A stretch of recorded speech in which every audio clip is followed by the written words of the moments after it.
వీళ్ళు వెళ్ళి అంత ధైర్యం చేస్తారా? జగన్ మీరు వెళ్ళండి అయ్యా అని చెప్పాలి, చెప్పట్లేదు అతను. అది వాళ్ళకున్న మైనస్. రేపొద్దున ఒకవేళ ఓకే ఇలా అనకూడదేమో, గెలిచిన వాళ్ళు ఇప్పుడు కొత్త వాళ్ళు మళ్ళీ గెలవలేదు అనుకోండి, అసెంబ్లీని చూడని ఎమ్మెల్యేలు చరిత్రలో మిగిలిపోతారేమో. రికార్డులో సంతకాల్లో 2 సార్లు వెళ్ళారు. అదేలేండి, ప్రతిసారి గవర్నర్ ఉభయ సభలను ఉద్దేశించి చేసే మీటింగ్ వెళ్తున్నారు. అవును అంతే. బడ్జెట్ అప్పుడు గవర్నర్ ఉభయ సభలను ఉద్దేశించి మీటింగ్ ఉంటది.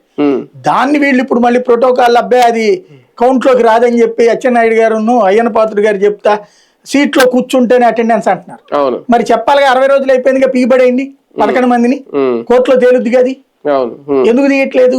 మరి 60 రోజులు దైపోయింది కదా, ఎందుకు చేయట్లేదు అంటే లాజిక్ ఉందన్నమాట అక్కడ. వీళ్ళు పెట్టుకున్నారే నిబంధన, అది వర్కౌట్ కాదు. ఆ గవర్నర్ దానికి అటెండ్ అయిన దాన్ని కూడా కౌంట్ కిందకి వద్దు. జీతం ఇస్తారులేదు ఆ రోజుకి, డబ్బులు ఇస్తున్నావు కదా నువ్వు, జీతం ఇచ్చిన రోజు ఆటోమేటిక్ గా వర్కింగ్ డే కిందనే కదా. కాబట్టి ప్రతి సమావేశాలకు ఒకసారి, అంటే 60 రోజులలో ఒకసారి అటెండ్ అయితే చాలు, మీకు అయిపోయింది. అటెండ్ వీళ్ళు అందుకనే లీగల్ గా ఏం చేయలేరు, ఊరకనే డ్రామా అట్లా నడుస్తూ ఉంటది. వీళ్ళకి ఏంటంటే జగన్ అంటే పరిగెత్తడానికి సిద్ధంగా ఉన్నారు వాళ్ళందరూ ఎమ్మెల్యే, కానీ జగన్ ఒప్పుకోవట్లేదు. కానీ రేపు పొద్దున్న వీళ్ళకి ఎన్నికల ప్రచారానికి ఉపయోగపడద్దా? మీ ఎమ్మెల్యే కనీసం అసెంబ్లీ గడప కూడా తొక్కలేదు, మీ సమస్యలు రోజు చెప్తానే ఉంటారు, అసెంబ్లీనే బహిష్కరించారు, రోజు చెప్తానే ఉంటారు. వీళ్ళు కూడా చెప్తారు ప్రతిపక్ష స్థానం ఇవ్వలేదు, మమ్మల్ని అవమానించారు, అన్యాయం చేశారని. ఎవరి వాదన వాళ్ళకే ఉంటాయి.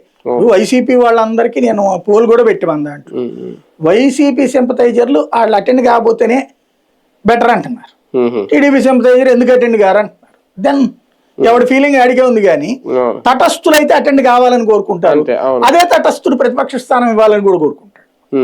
ఎడ్యుకేటెడ్ తటస్థుడు ఎవడైనా రెండు కోరుకుంటాడు. కానీ వైసీపీ ఎమ్మెల్యేల మనసులో ఏముందా పాప, వాళ్ళకైతే వెళ్ళాలని ఉంది, జగన్ అంటలేదని ఉంది. జగన్ ఓకే అంటే వెళ్తారు గ్యారెంటీ. రైట్, చూద్దాం. మొత్తానికి వచ్చి చర్చించండి అని పిలుపు అయితే ఇచ్చారు చంద్రబాబు నాయుడు గారు.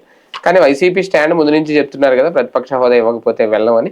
కాకపోతే ఎమ్మెల్యేలు ఇక అసెంబ్లీలో అడుగుపెట్టిన